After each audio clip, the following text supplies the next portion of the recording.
Dr. Gasheri here, and I want to speak about seborrheic dermatitis, or what we commonly call dandruff, the white unga-like scaly flaky things that we get on our scalp, mostly ladies. It does happen among men as well. So dandruff, yeah, so it could be this condition that we call seborrheic dermatitis.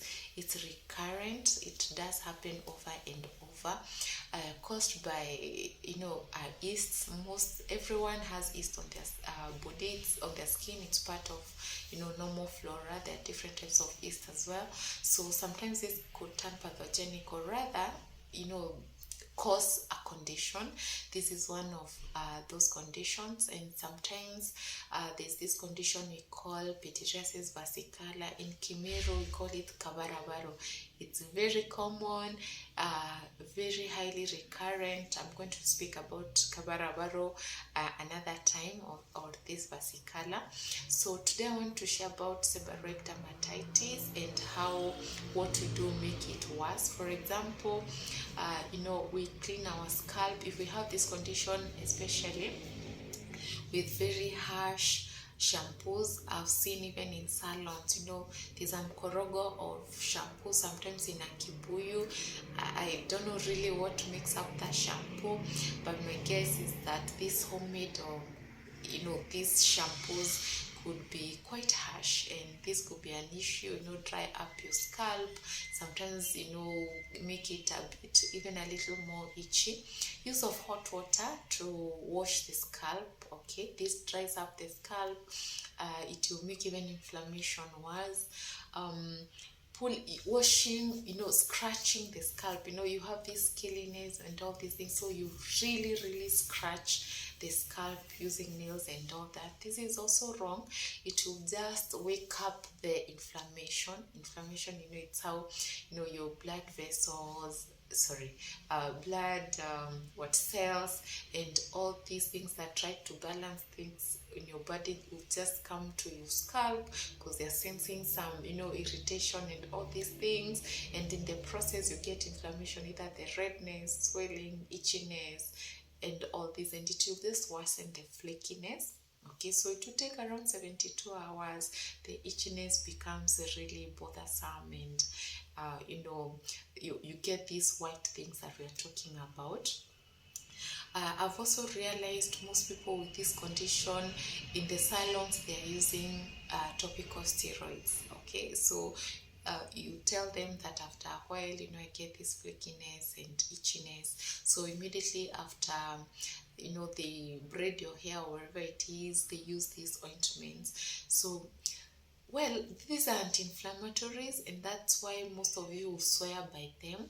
The only problem is that you're using them without any, without knowledge of how long should you use, how much should you use, because every time you go there, it's being used on your scalp. Remember, these are steroids. You're still absorbing them in the body. I know sometimes we do use them also to cool down the inflammation, but I'm worried if, it's being used on everyone, including kids. Remember, I say there's a lot, the controls that we do on our young daughters, okay, they are tight, and then they get these pimple-like things, along the line or just on the hairline, and they're itching. Sometimes they can get white things with what we call pustules, because there's so much traction. We've really pulled on the hairs. It's not a good thing. You're damaging the follicles. Actually, it also happens if you're doing these tight ponytails, or you're braiding very young kids. Adding these the braids, they're called braids, and tight heaviness, putting all these decorative things, you're causing a lot of traction to the follicles. They will actually get traction alopecia. They're teenagers and they have already lost their hairline. I know for those who visited me, sometimes I demand you remove those things when I'm there, or using threads as well to braid these little girls, and I tell you just have to remove them the same day. Kids are on, it's painful for them, they can't sleep well, and so on. And so please, let's not cause all this harm to these little kids, to their follicles, to their innocent hair, and so on and so forth. Back to seborrheic dermatitis and the dandruff. So the more you scratch, you scratch, if it's locks, they're over twisted, they're styled, they're heavy, or you're adding things and it's heavy on your follicles, these will wake up the inflammation, and within 72 hours it will be very itchy, reddish. Saa zingine unatoka tu vidonda tudogo tudogo, and you're back that your dandruff is bad, and then again hot water to wash, scratching, and so on and so forth. And then it's a vicious cycle. This is actually what makes the seborrheic dermatitis worse. So use cool water, lukewarm water, use mild shampoos, or even better, use these medicated shampoos like ketoconazole. I think almost everyone right now knows about ketoconazole shampoo. You can use up to twice a week if your seborrheic dermatitis or your dandruff is really bad, once a week or even once in 2 weeks accordingly. Cool water, use this part of your fingers to just massage your scalp. Don't use the nails, okay? Massage. You can maybe 2 hours before, or even an hour before washing your scalp, you can use an oil, maybe mineral oil or whatever oil it is on your scalp. This will soften those scaly things and those all those things. It will just become easier when you're massaging for them to come off. I was at that minute, I was actually thinking about this cradle cap, this condition of very young kids, that they get on the crown of their head, or sometimes the front area here, that greasy thing, tight thing. Please don't force that thing to come off. I've heard of people using all styles. You can do the same. Use some mineral oil on these little kids, newborns, and then just massage the area. Whatever comes out, comes out. Please don't force it. Don't overdo it. Just let it be. It's going to clear over time. Okay, so overdoing that area, remember, it's a sensitive area for kids as well. Just let it be. Back to seborrheic dermatitis. So hairstyles should be light, okay? Feel comfortable when you're leaving the salon. Feel your scalp is free, it's not tight, and